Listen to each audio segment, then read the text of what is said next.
السلام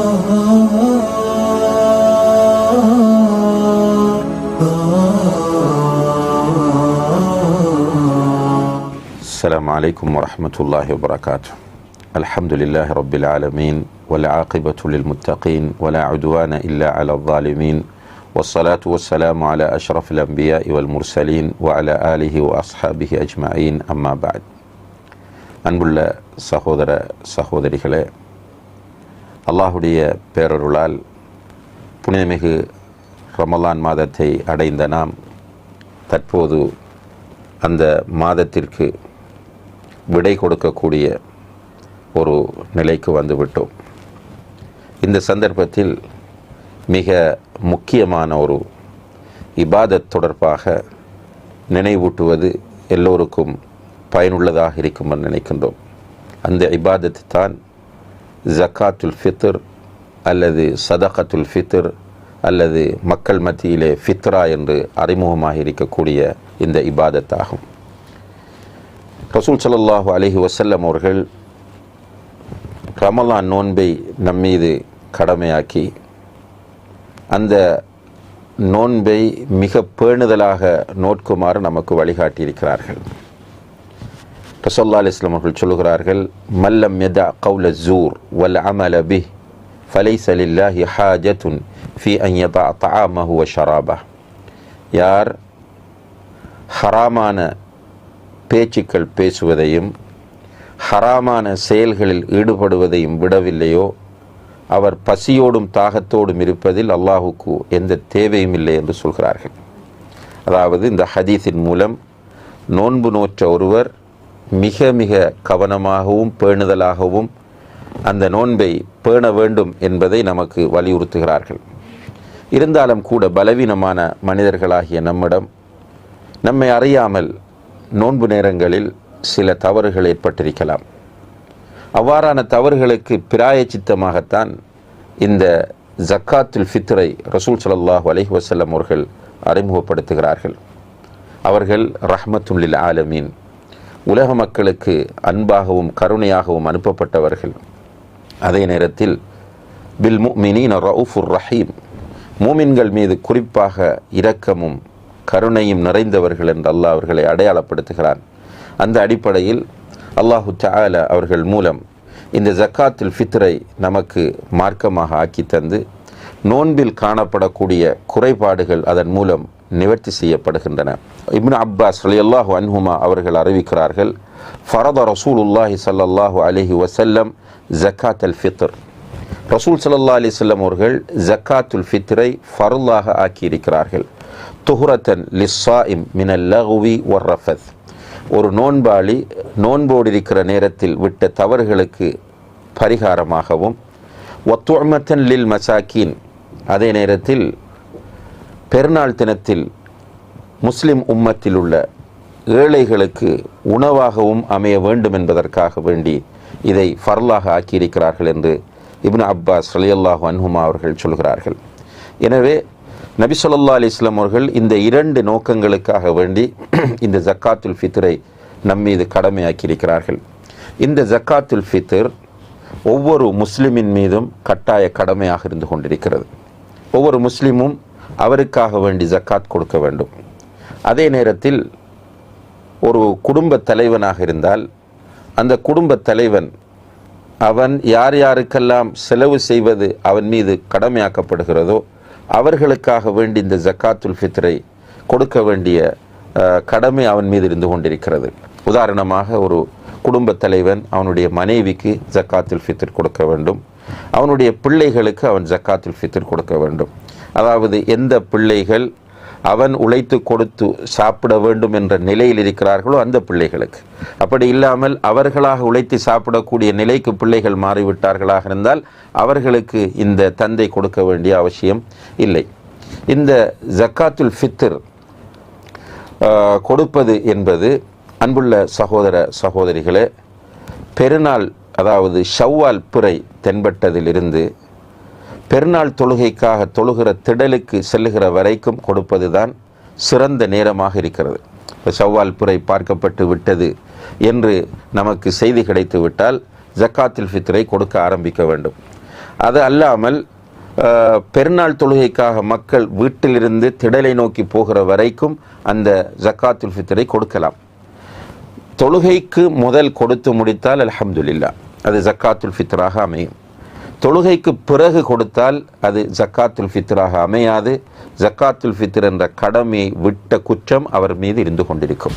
இதை நாம் கவனத்திலே கொள்ள வேண்டும். இதை நம்ம கவனத்தில் கொள்ள வேண்டிய தேவை என்னவென்றால், சில நேரங்களில் நாம் பிறரிடம் கொடுத்து இந்த ஜக்காத்துல் ஃபித்ரை விநியோகிக்க சொல்லுகிற நேரத்தில் இந்த விஷயத்தை அவர்களுக்கு நாம் வலியுறுத்த வேண்டிய தேவை இருக்கிறது. நம்முடைய தொழுகைக்கு முதல் அந்த ஜக்காத்துல் ஃபித்ர் உரியவர்களுக்கு போய் சேர்ந்து விட வேண்டும் என்று. இப்போ இங்கே சுருக்கமாக ஜக்காத்துல் ஃபித்ரை கொடுப்பதற்குரிய சிறந்த நேரம் எதுவென்று கேட்டால், ஷவ்வால் புரை தென்பட்டு விட்டது என்ற செய்தி நமக்கு கிடைத்ததிலிருந்து பெருநாள் தொழுகைக்கு மக்கள் செல்லுகிற வரைக்கும் இதை கொடுக்கலாம். பெருநாள் தொழுகைக்கு பிறகு கொடுக்க முடியாது. சிலர் ரமலான் ஆரம்பத்திலிருந்தே இந்த ஜக்காத்துல் ஃபித்ரை கொடுக்க ஆரம்பித்து விடுவார்கள். இது கூடுமா என்று கேட்டால் கூடாது. நபி ஸல்லல்லாஹு அலைஹி வஸல்லம் அவர்களுடைய வழிகாட்டல் எப்படி இருந்திருக்கிறது என்றால், பெருநாளைக்கு ஒரு நாள் அல்லது 2 நாட்களுக்கு முன்னர் கொடுக்க ஆரம்பிப்பார்கள் சஹாபாக்கள். அதை ரசூலுல்லாஹி அலைஹி வஸல்லம் அவர்கள் அனுமதித்தார்கள்.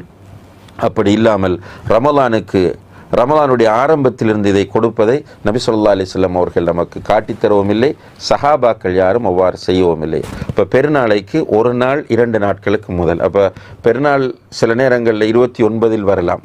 அப்படியாக இருந்தால் 27 இந்த ஜக்காத்துல் ஃபித்ரை கொடுக்க ஆரம்பிக்கலாம் என்பதை நாம் புரிந்து கொள்ளலாம். அடுத்ததாக அன்புள்ள சகோதரர்களே, இந்த ஜக்காத்துல் ஃபித்ரை எதிலிருந்து நாம் கொடுப்பது என்றால், அதை பொறுத்தவரையில் ஹதீஸ்களை நாம் பார்க்கும்போது சாஅம் மின் தமர், சாஅம் மின் ஷாயிர், சாஅம் மின் என்று வருகிறது. அதாவது கோதுமை, பேரிச்சம்பழம் போன்றவற்றிலிருந்து ஒரு சா கொடுக்க வேண்டும் என்று வருகிறது. இப்போ இந்த மஸ்அலாவை பொறுத்தவரையில் எதிலிருந்து ஜக்காத்துல் ஃபித்ர் நாம் கொடுக்க வேண்டும் என்ற இந்த கேள்விக்கு இமாம் ஷாஃபிஇ, இமாம் மாலிக், இமாம் ஷாஃபிஇ, இமாம் அஹ்மத் பின் ஹம்பல் ரஹிமஹுமுல்லா போன்ற 3 அறிஞர்களும் ஏனைய பெரும்பாலான உலமாக்களும் என்ன சொல்கிறார்கள் என்றால், உணவாகத்தான் அது கொடுக்கப்பட வேண்டும் என்று சொல்கிறார்கள். இதற்கு அவர்கள் ஒரு பலமான ஆதாரத்தை முன்வைக்கிறார்கள். அதாவது அபு சயீதுல் குத்ரி ரலியல்லாஹு அன்ஹு அவர்கள் அறிவிக்கக்கூடிய ஒரு செய்தி, நாங்கள் நபிகள் நாயகம் ஸல்லல்லாஹு அலைஹி வஸல்லம் அவர்களுடைய காலத்தில் இதை கொடுத்து வந்தோம். சாஅம் மின் தஆம், உணவிலிருந்து ஒரு சா கொடுத்து வந்தோம் என்று சொல்கிறார்கள். எனவே அந்தந்த நாட்டில் எந்த உணவு பிரதானமாக உணவுப் பொருளாக இருக்கிறதோ அதிலிருந்து ஒரு சா கொடுக்க வேண்டும். இதுதான் மிக பெரும்பாலான அறிஞர்களுடைய நிலைப்பாடாகும். இமாம் அபு ஹனீஃபா ரஹிமஹுல்லா போன்ற ஒரு சில அறிஞர்கள் அந்த பெறுமதியை பணமாகவும் கொடுக்கலாம், அதாவது அந்த உணவுப் பொருளுக்கான பெறுமதியை பணமாகவும் கொடுக்கலாம் என்கிற கருத்தை முன்வைக்கிறார்கள். இதை பொறுத்தவரையில் இமாம் அபு ஹனீஃபா ரஹ்மத்துல்லாஹி அவர்களுடைய இஜ்திஹாத், அவர்களுடைய இஜ்திஹாதுக்கு அல்லாஹ் ஒரு கூலியை கொடுப்பான். ஆனால் ஆதாரங்களை நாம் வைத்து பார்க்கிற போது உணவாக கொடுப்பது தான் இதில் உள்ள சரியான முறை என்பதை நாம் புரிந்து கொள்ள முடிகிறது. எனவே மிக பெரும்பாலான அறிஞர்கள் இந்த ஹதீஸ்களை ஆதாரமாக வைத்து உணவு என்று சொல்லுகிற போது நாம் இந்த சர்ச்சைக்குள் போய் மாட்டிக்கொள்ளாமல் உணவாகவே கொடுத்து அதை முடித்து விட்டால் மிகப்பெரிய ஒரு திருப்தி கிடைக்கும். இதை நாம் கவனத்திலே கொள்ள வேண்டும். சில அறிஞர்கள் பணம் கொடுங்கள் என்கிறார்கள். நபிகள் நாயகம் ஸல்லல்லாஹு அலைஹி வஸல்லம் அவர்களுடைய காலத்திலும் பணத்தின் தேவை இருந்தது. அப்படி இருந்தும் கூட அவர்கள் பணத்தை ஊக்கப்படுத்தவில்லை. சஹாபாக்களுடைய காலத்தில் பணத்தின் தேவை இருந்தது, அவர்களும் பணத்தை ஜக்காத்துல் ஃபித்ராக கொடுக்கவில்லை என்பதை நாம் கவனத்தில் கொண்டு இந்த கருத்து வேறுபாட்டுக்குள் இருந்து வெளியிறங்குவதற்காக வேண்டி உணவுப் பொருளை நாம் ஜக்காத்தாக கொடுக்க வேண்டும் என்பதை இங்கே கவனத்திலே கொள்ள வேண்டும். இந்த ஜக்காத்துல் ஃபித்ரினுடைய அளவு என்னவென்று கேட்கும்போது ஏற்கனவே நாம் குறிப்பிட்டோம் ஒரு சா என்று சொல்வது 4 முத்துகளாகும். 4 முத்துகள் சேர்ந்தது ஒரு சா. ஒரு முத்து என்பது ஒரு சாதாரணமான மனிதருடைய 2 கைகள் இந்த அளவு. இவ்வாறு ஒருவர் தன்னுடைய 2 கைகளால் ஒரு அள்ளு அள்ளினால் அது ஒரு முத்து என்று கருதப்படும். இப்போ இவ்வாறு 4 அள்ளுகள் அள்ளுவது தான் ஒரு சா ஆக கருதப்படும். முடியுமானவர்கள் இந்த அடிப்படையில் கொடுக்கலாம். இதை கொடுத்தால் அல்ஹம்துலில்லாஹ் ஒரு பிரச்சனையும் இல்லை. இதல்லாமல் அளவையில் இதை நிறுவையில் இதை கொடுப்பதாக இருந்தால், அன்புள்ள சகோதர சகோதரிகளே, நவீன கால உலமாக்கள் ஒரு பேணுதலை கருத்தில் கொண்டு சொல்கிறார்கள். சுமார் 3 கிலோகிராம்ஸ் 3000 கிராம்ஸ் கொடுக்க வேண்டும் என்று. தமிழ்நாடு, இலங்கை போன்ற நாடுகளை நாம் எடுத்து பார்த்தால் அந்த நாட்டில் பிரதானமான உணவாக இருப்பது அரிசி. எனவே அரிசியிலிருந்து சுமார் 3 கிலோக்கள் நாம் ஜக்காத்துல் ஃபித்ராக கொடுக்க வேண்டும் என்பதை நாம் புரிந்து கொள்ள வேண்டும். ஒருவருக்கு 3 கிலோ வீதம். ஒரு தந்தை, அவருடைய குடும்பத்தில் அவருடைய மனைவி 3 பிள்ளைகள் இருந்தால் 5 பேருக்கு அவர் 3 கிலோ கொடுக்க வேண்டும். அப்போ 15 கிலோ அவர் கொடுக்க வேண்டும் என்பதை நாம் புரிந்து கொள்ள வேண்டும். யாருக்கு கொடுக்க வேண்டும்?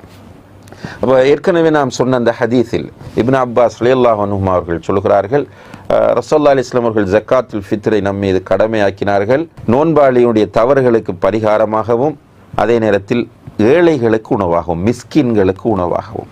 எனவே இதற்குரியவர்கள் மிஸ்கின்கள். மிஸ்கின்கள் என்று சொல்லும்போது அதற்குள் மிம்பாபி அவுலா ஃபக்கீர்கள் வருவார்கள். ஃபக்கீர்கள் என்றால் அறவே வசதி இல்லாதவர்கள். மிஸ்கீன்கள் என்றால் வசதி இருக்கும் ஆனால் போதாதவர்கள். இப்போ ஒரு 500 ரூபாய் வருமானம் இருக்கும், அவருக்கு ஒரு 600-700 ரூபாய் செலவு இருக்கும். இந்த நிலையில் இருப்பவர் மிஸ்கீனாக கருதப்படுவார். அவருக்குத்தான் இந்த ஜக்காத்துல் ஃபித்ரை நாம் சேர்க்க வேண்டும். சில மக்கள் ஜக்காத் பெற தகுதியான 8 கூட்டத்தாருக்கும் இதை கொடுக்க வேண்டும் என்று சொல்வார்கள். அது ஒரு பிழையான கருதுகோளாகும். அது அவ்வாறான ஒரு ஃபத்வா உலமாக்கள் மத்தியிலே கிடையாது என்பதை நாம் புரிந்து கொண்டு நம்முடைய சமூகத்தில் இருக்கக்கூடிய ஏழைகளுக்கு கொடுக்க வேண்டும். அந்த ஏழைகளில் யாரை நாம் முற்படுத்த வேண்டும் என்று கேட்டால், நம்முடைய ஏரியாவில் இருக்கிற ஏழைகளுக்கு நாம் அதை கொடுக்க வேண்டும். நாம் எந்த இடத்தில் இருக்கிறோமோ அந்த இடத்தில் இருக்கிற ஏழைகளை முற்படுத்துவது தான் சிறந்தது.